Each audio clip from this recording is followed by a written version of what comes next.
I'm Amanda. I'm 38, a single mom and the kind of big sister who shows up early with snacks and a backup plan. Which is why the wedding invitation that landed in our mailbox felt like a slap I never saw coming. Thick cream stock gold foil, a wax seal with S&amp, are pressed into it like a promise. My 15-year-old Hannah was buzzing the second she saw the envelope. "Is it from Aunt Stephanie?" she asked, practically bouncing. It was. I cracked the seal, breathed in that expensive paper smell, and my stomach dropped. The line where her name should have been was empty. The invitation said Amanda Johnson and guest. Not Hannah. Not the girl who called Stephanie her favorite person in the world. Not the niece who learned to bake by standing on a stool beside her aunt, dusted in flour and joy. Only me. I called my sister because that's what you do when something has to be a mistake. She picked up on the third ring, voice airy and distracted. "You got it. Isn't it beautiful?" It was in the way a museum is beautiful and also don't touch. I told her Hannah was thrilled and already talking dresses. The pause that followed was the kind where you can hear someone switch masks. "Oh, Amanda. I meant to call. We're doing adults only. No one under 18. No one. Not even family. Not even the girl she used to call her shadow. Before I tell you how far this went, and trust me it goes places, drop a quick comment telling me where you're watching from. And if anyone in your family has ever decided your feelings are optional, hit subscribe. You're going to want to see where this turns." I wish I could say that call was an aberration. It wasn't. It was the first honest sentence in a chapter my sister had been writing for 2 years. Stephanie and I grew up 5 years apart in a working-class pocket of Denver. Our mom pulled 12-hour shifts at the hospital. Our dad reconciled ledgers until numbers whispered lullabies. We learned to microwave leftovers and fold laundry with sitcom laugh tracks. When we were little, I walked to Stephanie's school to pick her up. Later, I stood between her and the kids who decided freckles and red hair were invitations.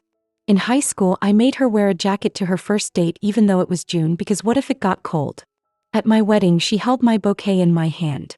When Hannah was born, Stephanie cried like she'd been waiting her whole life to meet her. All those years felt like a straight line. Then 2 summers back, the line bent. Stephanie met Richard at a gala thrown by her firm. A room full of people who say, "Let's circle back," out loud. He came with a last name that unlocked doors and a confidence that sounded like instructions. He lived in a neighborhood with gates you have to be invited through and vacationed in places where the water is always the correct blue. First I was thrilled. My sister looked happy. Someone was bringing her flowers and taking her to restaurants with tasting menus and chairs so comfortable you forget you're not at home. But the calendar started to empty. Saturday cookie days with Hannah became, "This weekend's impossible rain check?" The rain never stopped. Calls went unanswered. She learned the names of sommeliers and forgot which Marvel movie Hannah wanted to see. Her closets filled up as her Saturday afternoons emptied out. I made excuses for her because love does that. "Aunt Steph is swamped," I'd tell Hannah. "Once things settle down, you'll be back to making a mess in the kitchen together." But kids don't believe weather reports that never clear. When the invitation arrived, Hannah had just finished 9th grade. She'd aced biology and kept the peace in a group chat that lived to argue. We planned takeout and a victory movie.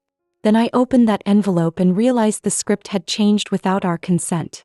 I stared at and guessed until the letters looked like a dare. I called my sister anyway, still clinging to the idea that family corrects itself. "Adults only," she repeated. "Richard's family is very traditional. They're contributing a lot. They expect sophistication."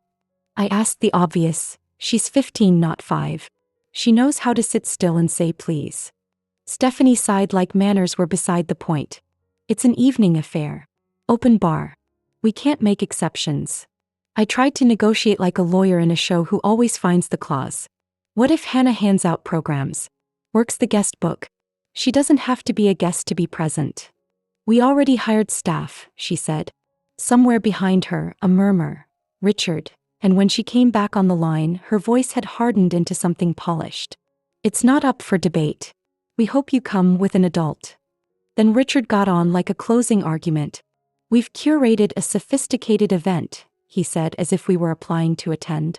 "No exceptions." Kept my voice even. "I understand your vision.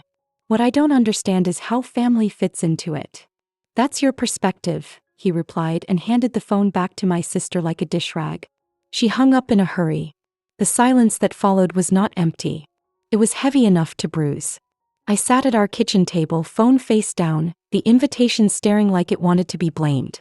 I could go alone and tell myself it was fine, keep the peace, leave my daughter in a dress she'd never get to wear. I could alert our parents and ask them to knock some sense into the situation. Or I could do the one thing that would make me feel like I was still teaching Hannah how to treat herself. Say no to being welcomed without her. I chose the last one and went to bed with my heart climbing the walls. Morning made everything harder. Hannah bounded into the kitchen. Mom, the hotel has chandeliers bigger than our living room. And I had to tell my kid she wasn't invited to the party she'd been picturing for weeks. I kept my voice gentle like a bandage. Sweetheart, Aunt Stephanie's made the wedding adults only. She stared, and then, because she's the kind of kid who is kind even when it hurts, she nodded. It's their day, I guess. Her eyes lowered. Did I do something? Every instinct in me wanted to build excuses soft enough to sleep on. I didn't. You did nothing wrong. This isn't about you. It's about people who think rules are the same thing as respect. He tried to smile. It's probably boring anyway, she said, and told me she had homework. It was June. After she closed her door, I called Stephanie back. Straight to voicemail. On the third try, she picked up like I'd applied enough pressure to the right spot. I can't talk, she said. You can listen, I replied. Hannah and I won't be attending. Silence, then shock, then the kind of anger people reserve for being inconvenienced. So you're punishing me for setting boundaries? She snapped. This is exactly why children complicate everything. I could have yelled. Instead, I kept my tone quiet enough to make the words land hard. This is exactly why family is supposed to mean more than a theme. She said the line that closes doors. If you can't respect our decision, don't come. Okay, I said, and meant it. Phones have a way of delivering backup when you don't want any. My mother called with a voice that was 80% worry and 20% disappointed stage whisper. Amanda, don't make trouble. It's one day. My dad tried diplomacy that felt like sandpaper. Think of your sister. Just hire a sitter. An aunt texted that I was selfish. A cousin suggested envy in a way that made me laugh out loud in the ugly way. Through it all, I kept Hannah in the center like a compass rose. If someone can't stomach the two of us, I told my mom, they don't get me with a +1 of their choosing. That night, I heard Hannah crying into her pillow. I knocked, asked, "Can I come in?" She wiped her cheeks and said yes like kids do when they're trying to be older than their hearts. I don't get it, she whispered. We used to be her people.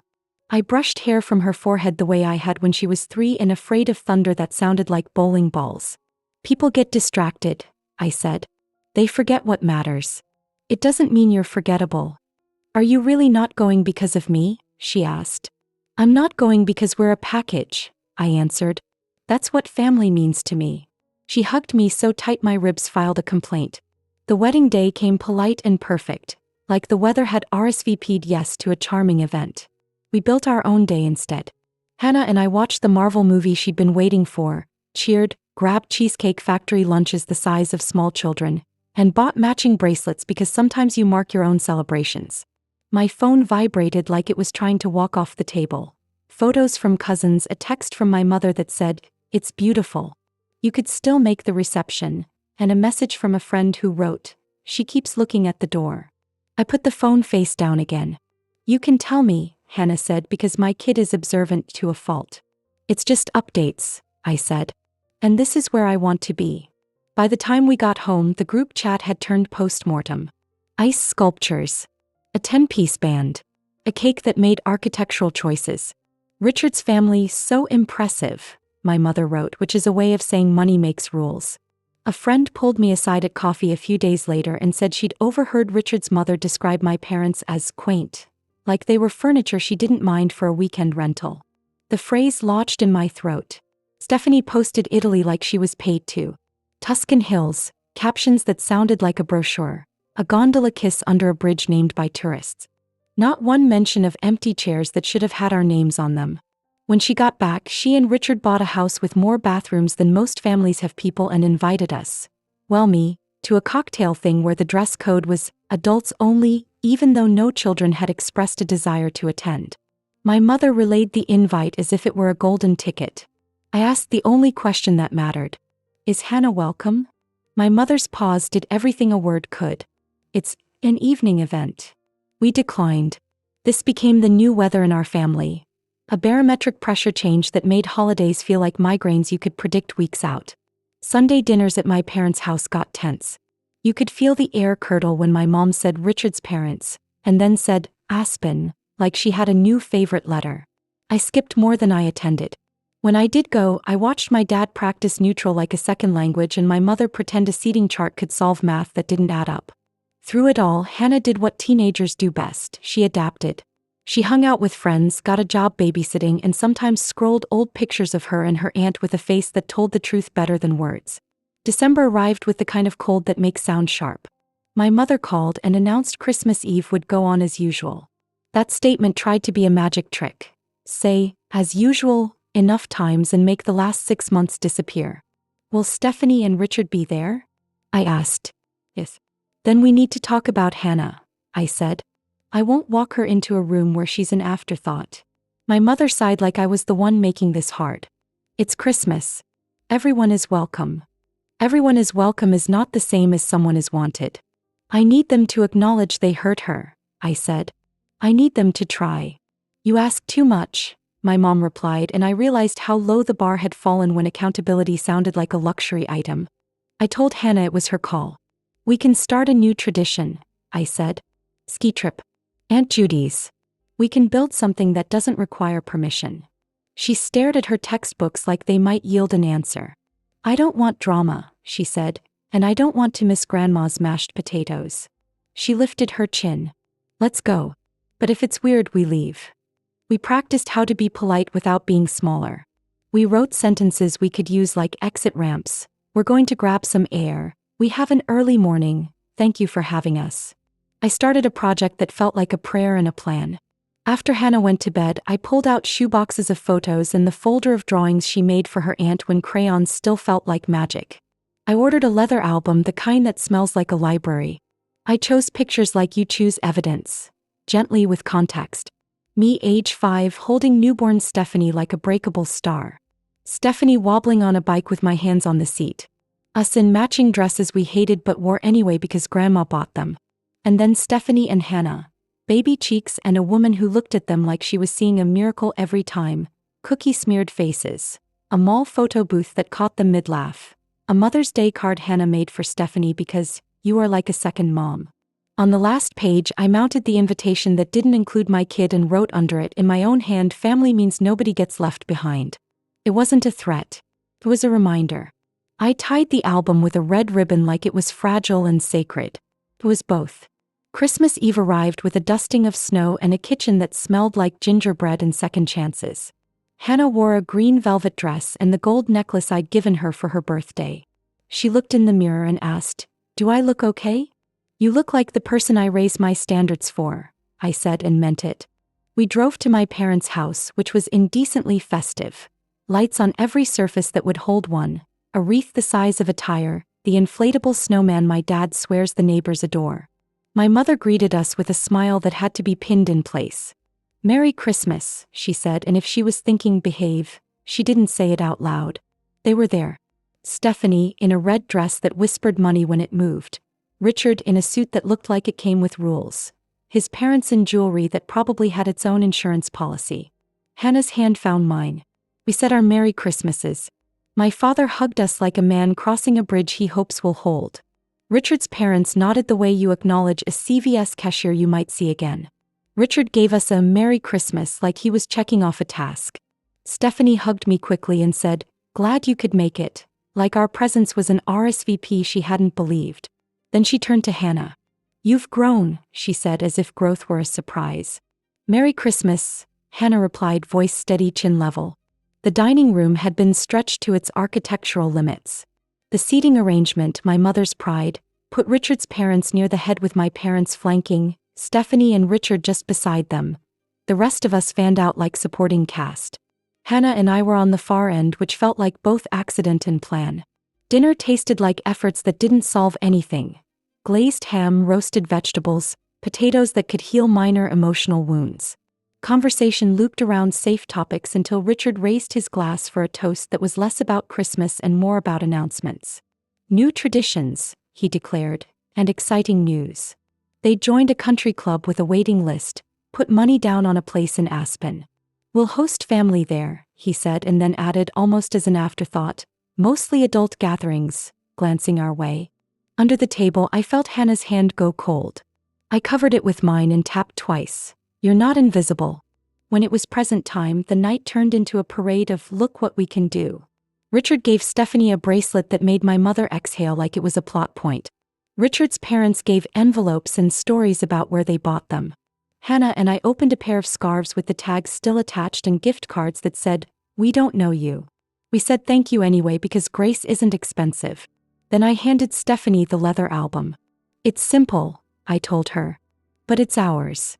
She unwrapped it, opened it, and the room changed temperature. The first page is me and her, the distance between 5 and newborn bridged by small hands and the kind of love that doesn't wonder if it qualifies. The next pages did what words couldn't. They showed baking days and ballet recitals, baby cheeks and aunt pride, crayons that told the truth. Richard shifted like his chair had become uncomfortable. His parents' expressions soured like milk left out too long. Stephanie turned a page, then another, staff room composed, fingers beginning to shake. And then the last page, the invitation that left a blank space where my kid should have been, and the sentence underneath it that I had written for her and for me. Family means no one gets left behind. Stephanie's eyes filled without permission. "Amanda," she started, voice snagging. Richard cleared his throat in the way people do when they want attention to return to them. "Sentimental," he said, turning the word into an insult. "We have brunch with the Hendersons." But Stephanie looked past him to Hannah. "Come sit with me," she asked. Hannah glanced at me. I nodded. They turned the pages together. Stephanie narrated in a voice that remembered. "This was the cake disaster. Your mom pretended to like crunchy icing." Hannah laughed for real for the first time that night. Richard checked his watch like time was a servant who'd wandered off. When coats started to appear and the night began to fold, Stephanie asked me to step into Dad's study. She closed the door and held the album like it might break.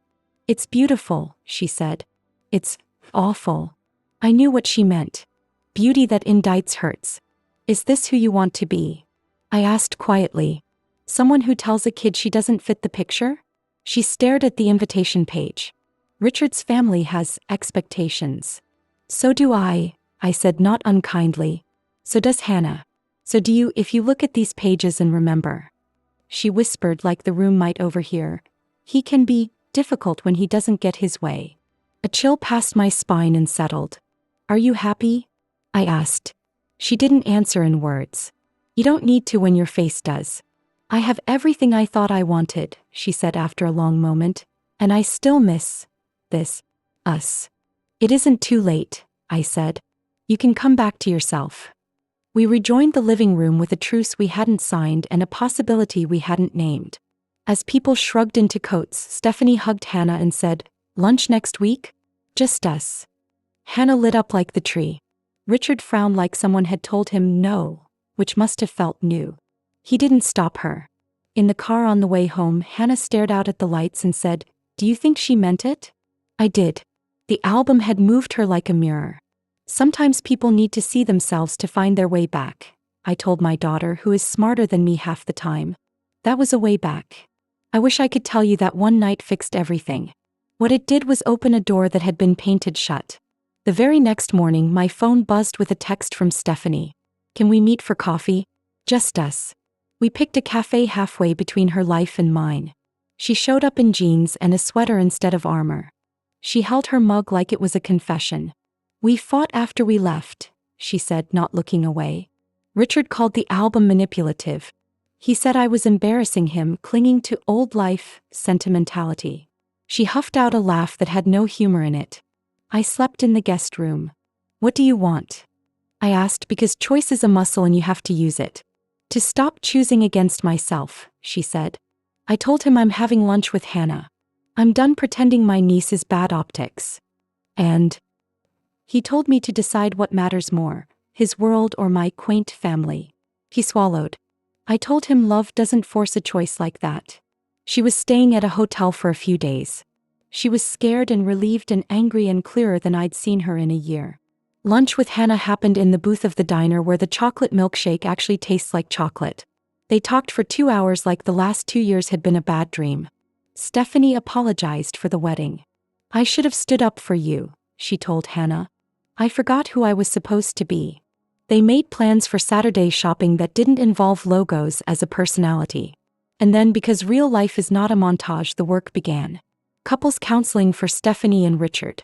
Lines drawn that didn't wobble. "Hannah is part of my life," Stephanie told him. "Non-negotiable." He pushed back. He adjusted.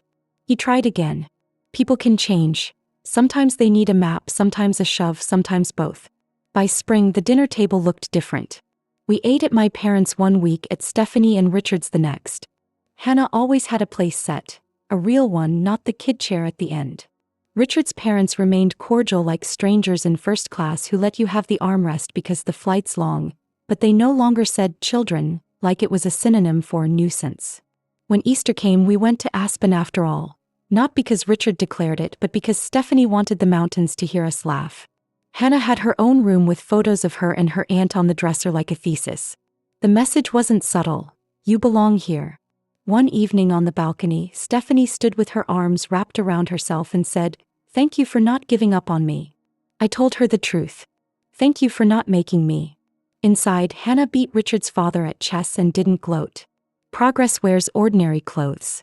If you've ever been told you should accept a smaller version of yourself to keep things smooth, you know the heat that builds behind your eyes. You also know this. Holding your ground is a gift you give to everyone who learns from you. That's what I wanted for my daughter. Not the story where she watches her mother swallow pain to avoid a scene, but the one where she watches her mother set a table and say, "If my kid isn't welcome, this seat stays empty." I don't know what you're in the middle of right now. A wedding you're not invited to on a technicality, a holiday where you're expected to play along, a family that confuses money with manners. But I know this. Boundaries are not cruelty. They're CPR. If this hit a nerve because someone in your life has ever treated your love like it came with conditions, drop a like and subscribe. We talk about real things here. Messy, complicated, worth it things. And your story might help someone else take their first brave step. The day after Easter, my phone buzzed again. It wasn't drama this time. It was Hannah texting me a photo of the recreation room she'd helped design at Stephanie's house. A couch big enough for sleepovers, a shelf full of games, a framed print of the cookie recipe card in my grandmother's handwriting. I stared at it longer than a photo needs and realized my shoulders had dropped an entire inch. Healing is not a grand gesture. It's a dozen small ones done on purpose. And because you and I promised each other honesty from the start, here's where I leave part 1. With a door open, with people choosing better, with a promise made out loud in a lawyer's office still holding, and with a family photo album on a coffee table where anyone who needs reminding can reach for it. In part 2, you'll see what happens when old habits try to claw their way back, when traditional meets not anymore, and how a niece with a backbone becomes the unexpected hero of a summer no one planned. The message that cracked the surface of our new normal arrived at 2:07 p.m. on a Tuesday that had been perfectly ordinary until then. I was in line at the post office holding a padded envelope and a book of forever stamps when my phone buzzed with a preview from Stephanie. "I need to show you something. Please don't be angry."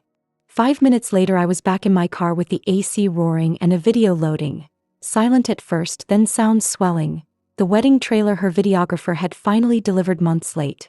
Glittering chandeliers. White orchids like frost. Richard in his tux, beaming at a mirror. Stephanie walking down an aisle that looked borrowed from a magazine. And then the thing I didn't know I'd been braced against. 2 teens in matching satin, maybe 14 and 16, tucking themselves into chairs near the dance floor, laughing with a woman who looked like a younger version of Richard's mother. The camera lingered long enough for me to read "Junior Bridesmaid," stitched inside one girl's clutch when she flipped it open to check her lip gloss.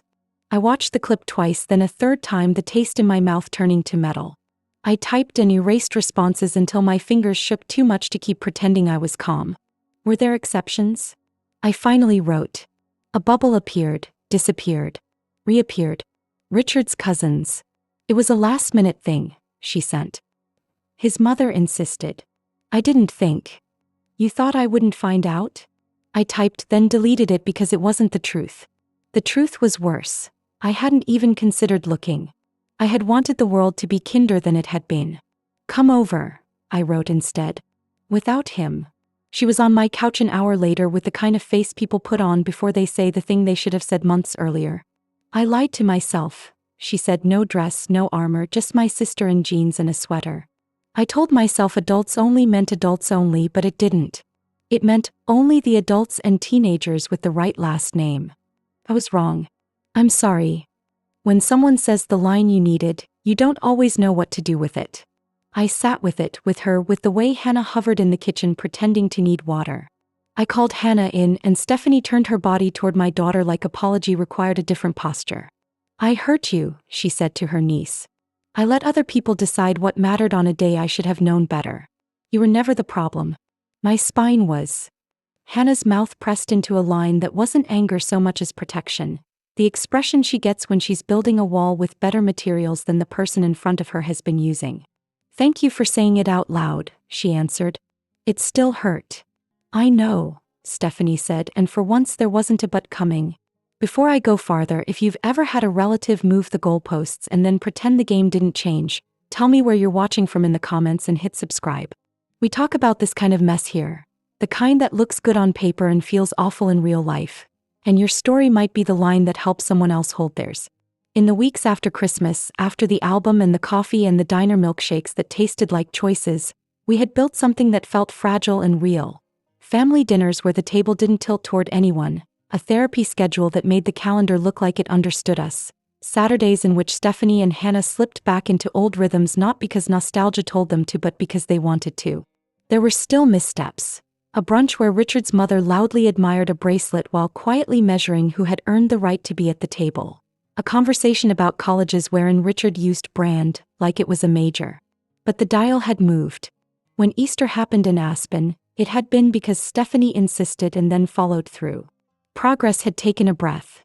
And then the video and the junior bridesmaids, and the knowledge that the rule had never been a rule at all. Stephanie told me she had watched the full gallery the night before and hadn't slept since, cycling between shame and fury and a new kind of clarity that sounds like, no more, when you say it under your breath 100 times. I am done letting other people turn me into someone I don't recognize, she said, and she looked like she meant it from her lungs, not just her mouth. Change is a verb. It needs a plan. So we made one sitting at my kitchen table with the same kind of determination we used to apply to science fair volcanoes and college applications. It started small. Lunch with Hannah every other Wednesday no matter what. Sunday mornings in our parents' living room with coffee in mismatched mugs instead of stiff chairs and matching china. A promise that invitations would be written to people, not to images. Then we aimed higher. A summer schedule that included everyone for real. A family trip that didn't require credentials. A fundraiser for the community center where Hannah volunteered that Stephanie would co-host, with Hannah front and center because it was her idea, her work, her success. Hannah's idea had started in a notebook margin. Tutoring at the rec center had shown her how many kids were trying to do homework in noisy apartments or cars, how many didn't have a quiet place or reliable Wi-Fi, how many could be changed by a room with a door and a table and a shelf of binders. She wanted to build a homework lounge, a small thing with big appetite, and she wanted her aunt's help filling the gap between bake sale budget and dream. Stephanie said yes so fast I saw Hannah's eyebrows fly up. We set the date for June, a Saturday that didn't bump up against finals or graduations. The flyers Hannah designed were simple and bright. The guest list was everyone who had ever told her, "I'm proud of you," and meant it. We were halfway through lists of donors for silent auction items when Stephanie's phone pinged with an email whose subject line sounded like a door closing. Founders Gala. Attendance confirmation and AMP. Required photo call. It was Richard's world again. Crisp fonts and expectations hidden in the RSVP. Black tie. 8:30 photo call. Mandatory for members and spouses. A small footnote in a smaller font. No minors. Evening environment not suited to youth. I watched the blood leave my sister's face and find its way back in the shape of resolve. "I'm not missing Hannah's event," she said. "We'll do both. We'll show up for the photo call late if we have to and smile like people who know they've already been somewhere better." It would have worked if the universe were fair, but fairness doesn't usually run the calendar. 3 days before the fundraiser, the community center's roof leaked hard in a storm and flooded the room where the auction items were stored. Volunteers scrambled. We moved the event to the gym. The auction pieces went into the director's office like a triage. The new schedule put the last paddle raise at 8:15 p.m. We can still make it, Stephanie said, breathing like a marathoner who's done the math. We'll go straight from here. The day arrived humid and electric. The gym smelled like popcorn and floor polish and hope. Hannah wore a simple dress and the same necklace I'd adjusted on Christmas Eve. She carried a clipboard like it was a shield and a baton all at once. Stephanie and I checked on the silent auction, which had survived the leak, and gathered a ragtag beauty, gift baskets from local businesses, a weekend at a lake house donated by someone's aunt, a signed jersey from a high school team that took state last year. Parents filtered in, kids tugged sleeves. A retired teacher slipped me a 20 and whispered, "Tell her to build 2 rooms if she can."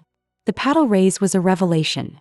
People lifting numbers, money flying in the air like the opposite of shame.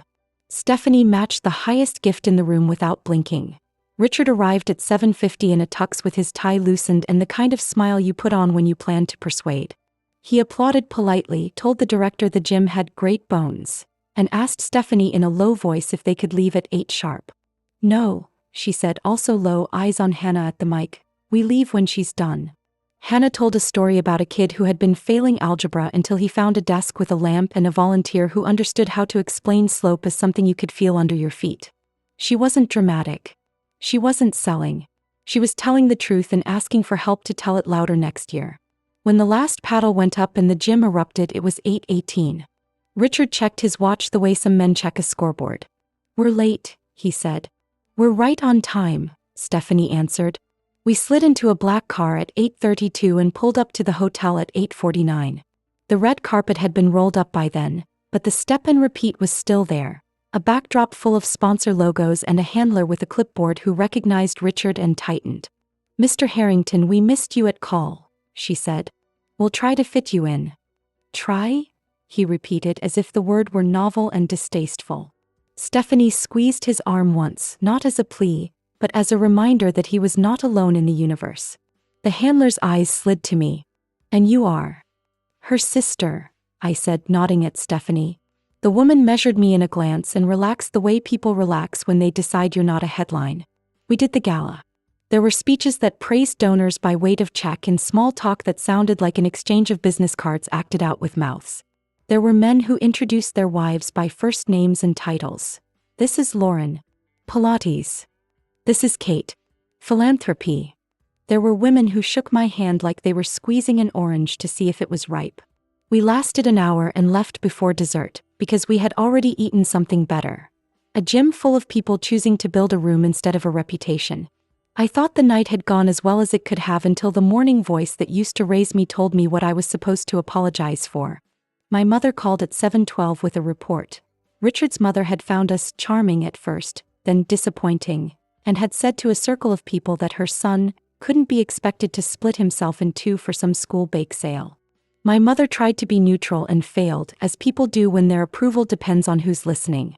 "Maybe next time you can avoid scheduling conflicts," she suggested, as if we had invited the storm, rescheduled the gym, written the small print on the gala invite, and also invented time. Stephanie went quiet for a beat, and when she spoke again she sounded like someone who had put her foot down on solid ground. "We didn't schedule a conflict," she said. "We chose a priority." "Be careful," my mother whispered, the old warning that sounds like love and lands like control. "You don't know these people." "I know my niece," my sister replied and hung up. There are days when a family line redraws itself in pencil. There are days when it redraws itself in ink. A week later, Stephanie found out the board of the country club had postponed the tennis tournament she was supposed to co-chair, citing logistics, though the only logistics that had changed were the ones in her marriage. She shrugged in public and cried in private and called her therapist instead of calling me at midnight. Another week, and the invitation to a ladies' luncheon arrived with her name missing from the host list for the first time since she married. "It's not a big deal," she told me, and then we went to Target to buy folding tables for the homework lounge because small victories taste better than place cards. Richard oscillated like a man learning a new language, sometimes getting the accent right, sometimes mispronouncing words so badly the meaning bent.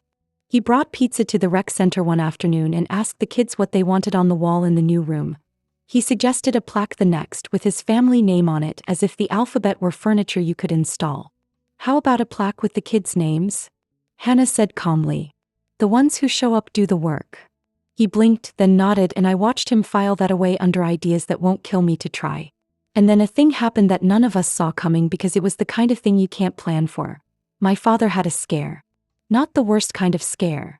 The doctor used words like monitoring and medication, not the other words, but enough to jolt us into the kind of togetherness that doesn't ask whose rules we're following. We met at the hospital in an hour. Richard and his parents came too. His mother brought magazines that no one read. In the waiting room, Hannah played cards with my dad when he was tired of the news. Stephanie fetched coffee. Richard went outside to take calls and came back with a face I didn't feel like reading. Crisis has a way of stripping. We were just people again with hands and hearts and a man who wanted to go home. The night my father came home, we ate soup around a coffee table like a campfire. Richard washed dishes without being asked. His parents left after an appropriate interval. My mother fell asleep with her cheek on the arm of the couch. When I looked up, Stephanie was watching Hannah laugh at a story my dad had told 100 times. She looked like the world had offered her a choice and she had finally remembered which hand to hold. Later, in the kitchen, she said quietly, "I'm meeting with a lawyer next week." I nodded, letting her go at her speed. "A divorce lawyer?" I asked. "Amy lawyer," she answered. "Someone who can help me see what's mine. Not money," she added, rolling her eyes at the thought of anyone assuming that. Time. Decisions. My name on invitations that include the niece I love. When you decide to change, the world tests you in small and petty ways and sometimes in loud ones. The loud came 3 days later in the form of a summer soiree, hosted by Richard's family at the lakeside house they like to call a cottage when what they mean is house with boats. The email was all caps in the subject line and all lowercase in the small print where it counted. "I will give them this, they're consistent. We'd love you to say a few words," his mother wrote to Stephanie in the body of the message, "about the importance of tradition." A few lines down, "Adults only." Hannah read over my shoulder and didn't say anything until she did. "I don't want to go where I'm not wanted," she said. "But I also don't want you to have to do this alone." I wanted to say something wise. I settled for honest. "I don't know what we're going to do yet. But I know what we're not going to do, shrink." The night before the soiree, we had spaghetti at my place because carbs are armor. Stephanie practiced not apologizing for wanting what she wanted, which is harder than it sounds. "I will either bring Hannah or I won't go," she said into my refrigerator light. "And if they ask me to speak about tradition, I will talk about the kind that includes people instead of excluding them." "And if they cut the mic?" I asked. She smiled without joy. "Then I will go louder." We laughed because sometimes you need to laugh before the thing you're gearing up to do. We pulled up to the lake property at 6 on an evening so perfect it looked edited.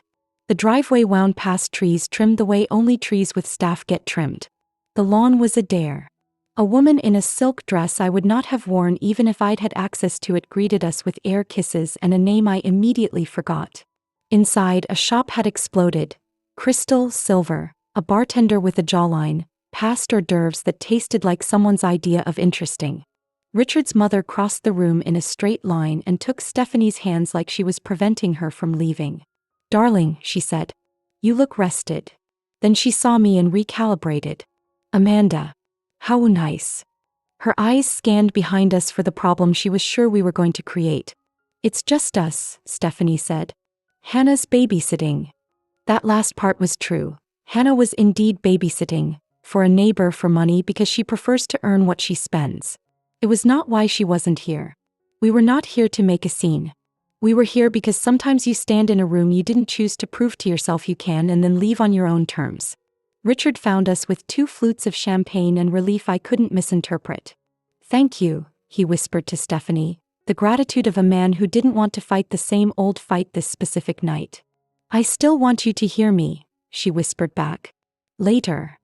At 7:15, a man with a microphone rang a metaphorical bell against a crystal and told stories about Harrington generosity that made the room hum with approval. At 7:25, Richard's mother took the mic, said what hostesses say, got a laugh, and then invited Stephanie to speak about tradition.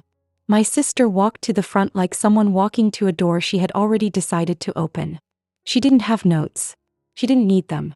I've been thinking about tradition, she said, and the room did that thing rooms do when they are waiting to be impressed. Tradition is supposed to be the thing that holds us when life shakes us, right? The story we pass down that says, this is who we are. The question is, who gets to be in the story? Her eyes found mine at the back of the room. Because if your tradition requires shrinking people you love, it's not a tradition. It's a habit. And habits can be changed. You could have heard a canopy hit the floor. She didn't raise her voice. She didn't accuse. She told the truth and let it sit between her and the people who needed to decide if they could stand to look at it. My family's tradition has always been simple, she finished. We make a seat at the table for the people we love. We don't ask them to wait in the car. We're starting that one back up again. She handed the mic back. Richard's mother smiled a smile that had nothing to do with joy. Richard's father clapped twice in the way men do when they're pretending they love any woman speaking. A few guests applauded for real. The bartender looked impressed, which endeared him to me forever. We left before dessert because dessert wasn't going to change anyone's mind, and because we had a kid to pick up from a job she had taken to fund a pair of sneakers she wanted but didn't need. In the car, Stephanie laughed once like she had swallowed a guitar string and it had snapped. I didn't explode, she said, surprised. I expected fireworks. You did something harder, I said. You held your ground without setting the house on fire. She nodded and then her phone lit up. A text from Richard's mother, long and careful and full of words like concern and image and next time. Stephanie typed a reply that said, understood, and then deleted it and wrote, I love your son. I love my family. Both can be true. She hit send and turned her phone face down like a final act. In the days after, the air felt charged. Some people distanced, others drew closer. A woman I had never met at the club stopped Stephanie in the parking lot and whispered, my sister hasn't been invited to Thanksgiving in 4 years because she married a carpenter. Thank you. Richard's father asked my dad how he was feeling without an agenda. Richard's mother sent a floral arrangement so large it scared the cat and a handwritten note that managed to apologize without using the word. We accepted what we could and let the rest float away. Hannah's homework lounge opened on a Thursday afternoon to a line of kids who had heard there would be snacks and an outlet for every charger. There were bean bags and lamps and rules taped to the wall in her handwriting. Be kind. Ask for help. Use coasters. The plaque read, dedicated by the community, with special thanks to the students who asked. Richard ran his hand over the edge of a table like he was testing quality. You did this, he told Hannah. We did this, she corrected and then added, but I picked the paint. He smiled and I saw in his face for the first time a man who might be learning that love sometimes looks like letting other people lead. Midway through all of this, halfway between the soiree and the lounge opening, I made the kind of ask that used to tie my tongue. If you're still with me right now, if you've ever fought to make a seat at a table for somebody you love, tap like and subscribe. Not for me, for the algorithm that can't tell the difference between gossip and a real story until you tell it. Your click keeps these conversations finding the people who need them. There were setbacks because of course there were. A cousin repeated a line at a barbecue about how kids should be kids and not in adult spaces, as if Hannah were trying to dance on the bar at happy hour. A volunteer at the center rolled her eyes, at me not at Hannah, about rich people swooping in for credit, and I had to take a breath before answering, or they can swoop in for tables and paint and checks and then leave quietly when it's time for photos. Richard forgot himself one afternoon and told Hannah she should smile more when donors were around, and Hannah, bless every teenage girl who refuses to be curated, said, donors can adjust. He apologized later. That part mattered more. The real test arrived in an email from a magazine that covers the city's social life like it's breaking news. They wanted to feature the lounge as an unexpected collaboration between old and new Denver, a phrase that made me roll my eyes so hard I saw last week. They wanted photos. They wanted to shoot on a Saturday when the room would be empty enough to stage candid shots. They wanted to put Richard and Stephanie in the center of the frame because that's who readers recognize. Hannah read the request and said, no thanks. Stephanie read it and said, we'll do it if Hannah's in the center with the kids and the story leads with their names and the directors. The magazine balked. Our readers, the editor wrote, which is code for the people we want to please, expect the Harringtons. Stephanie wrote back, then do a different story. 2 hours later, the editor replied with a smiley face she probably didn't mean and a new pitch. What if we lead with Teen Builds Homework Haven and talk about how the city showed up? That's how you teach a machine to care. You force it to. We took the photos.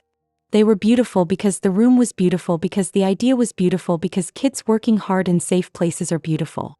The magazine ran the story with Hannah front and center, the director beside her, me off to the side where I belong, and Stephanie not pictured because she asked not to be. The caption under one photo read, "Hannah, 15, explains the check-in system she built to keep it fair." Richard cut the page out and framed it and put it on the wall at their house under the family photos. His mother came by for dinner the next week, stared at the frame for a long minute and said nothing I needed to hear. Sometimes silence is the closest thing to growth a person can manage. Then came July and the Harrington Family Foundation's annual banquet, where checks are announced like plot twists and photos end up in the paper the next morning. We weren't going. We didn't need to. But 3 days before the event, a board member called Stephanie to tell her a grant application from the community center had been quietly dropped from the shortlist without explanation. "We were told it didn't align with our priorities," the woman said. "Which is new because last year your husband specifically told us education access was a priority." There are a dozen ways to hear that sentence. We heard the one that fit. Someone somewhere didn't like the way the magazine story had rewritten who gets credit for what. Stephanie asked Richard at dinner. He looked genuinely bewildered. "I didn't pull anything," he said, and he sounded like a man telling the truth. He called a colleague, he called another. The next morning he told us that the committee had considered the center politically sensitive because of a noise complaint from a neighbor who filed everything as a constitutional violation. "It's nonsense," he said. "I'll fix it." He spent 2 days fixing. On the third, he came home angry enough to lose words and said, "My mother thought the story made us look like we were chasing a teenager's coattails. She suggested they reallocate." He didn't use the exact verb she used. He didn't have to. Stephanie stared at the man across her kitchen island like he was a person she had both chosen and been chosen by and now needed to choose again. "And you?" she asked. "What did you suggest?" He met her eyes squarely. "I told them that if they stiff-arm the center they lose me. Personally. Financially. Officially." Then he laughed once without humor. "My father asked if I was sick. We didn't go to the banquet. The center got the grant 2 days later." The email announcing it read like a press release and not like relief, but relief is relief even if it comes wearing the wrong clothes. "I want to tell you we never argued again." We did. Stephanie and I fought in the aisle of a craft store about whether the lounge needed a second bulletin board. We fought in the dark about whether I was being too hard on our mother, who could not seem to stop being polite to the people who had made her smaller. Hannah rolled her eyes at me when I told her to be careful with a power drill. I rolled mine back when she told me she knew how to center a bracket without a level. She did. Richard relapsed into brand speak twice and apologized 3 times. Progress isn't linear. It's a messy graph that trends up if you zoom out. One Friday in late summer, Stephanie texted me a picture of a suitcase and a note. "I'm moving out for a while." It wasn't a threat. It was a boundary. She had made a list with her therapist. Things she needed that weren't being met, things she was willing to do, things she was done doing. At the top of the last column, shrinking my family to fit someone else's table. She booked a rental for the month and told Richard she loved him enough to require him to meet her in the middle instead of at his mother's feet. He surprised me by not arguing. He surprised her by showing up to his next therapy session with notes. He surprised himself by crying when he said out loud that he had been raised to treat love like a PR problem. If you're reading this and thinking, "Okay, but where does it go from here?" Welcome to the point of a part 2. We're in motion. The phone that started this chapter is face down on a nightstand somewhere. The album that cracked my sister open sits on her coffee table again, now with sticky notes peeking out where she wants to ask my mom who was off camera and what color the kitchen used to be. The lounge hums like a hive. My father takes a pill in the morning and texts me bad jokes before lunch. My mother still says, "Be careful," when she means, "I'm afraid you'll be punished for being brave." And I am learning to hear the love hiding in that sentence without letting the fear run the house. And because we're telling the truth here, I'll say this too. Tomorrow is the Harrington Family Council meeting. Apparently that's a thing, where they discuss messaging and values alignment, 2 phrases that make me want to lie down. Stephanie has asked to bring Hannah to say a few words about what it means to be included on purpose. The email back said, "This is not appropriate for minors." Stephanie wrote, "Then this is not appropriate for me." There hasn't been a reply. When my phone buzzes, I jump. You've stayed all the way through this, thank you. Stories like this take time because healing takes time, and if you're in something similar, I want you to know you're not alone, and you're not wrong to want better. Hit like and subscribe if this helped you take a deeper breath. Share it with someone who needs to hear, "You're not asking for too much," said out loud. We're ending this chapter not with a bang but with a doorbell. As I typed that last sentence, it rang. Hannah looked up from her algebra and said, "Should I?" I shook my head and went to the door. Through the glass I could see Stephanie, hair up like she means business, holding a folder and a set of keys. Behind her, on the curb, Richard sat in his car with his head in his hands. She lifted the keys when I opened the door. "I'm staying with you for a bit," she said, voice steady. "The council meeting is in the morning. I'm bringing Hannah. If they don't let us in, we're doing something bigger." "What's bigger?" I asked. She smiled in a way that made me almost afraid of how proud I felt. "Telling the story where everyone can hear it," she said. "Without their microphones." I stepped back to let her in. Hannah appeared at the hallway's end with the expression of a girl who has been preparing her whole life to be braver than her circumstances. Somewhere on our street, a neighbor's dog barked like punctuation. The car outside idled, then shut off, then idled again. Morning would come. Doors would open or they wouldn't. We would stand anyway. And if you've been watching from the start, you already know. When they say adults only, we don't ask for permission to grow up. We do it. When the truth finally surfaced, the silence that followed was heavier than any insult my parents had ever thrown at me. My mother's voice, once so sharp and confident, trembled as she whispered, "We never thought it would come to this." For the first time in my life, she didn't look like the invincible figure I had always feared. She looked human, fragile, uncertain, ashamed. My father sat in the corner, staring at the floor, unable to meet my eyes. He had spent a lifetime pretending he had all the answers, but in that moment he had none. The power they had held over me, over my choices, over my freedom, dissolved like mist in the morning sun.